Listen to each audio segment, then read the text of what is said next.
एक ललनवा गावा चली थी, अच्छा लगी तो आप लोग लाइक कमेंट करिए जा।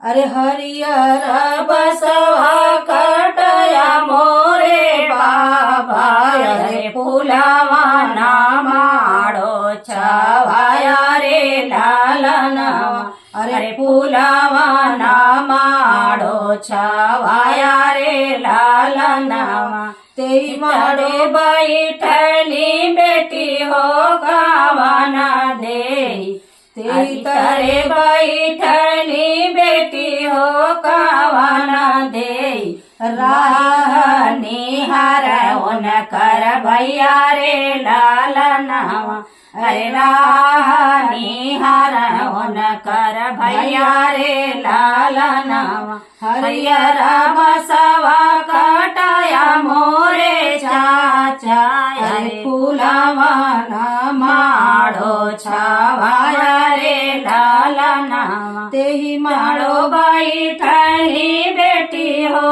गावाना दे, राह निहार ओन कर भैया रे लालनवा, अरे राह निहार ओन कर भैया रे लालनवा।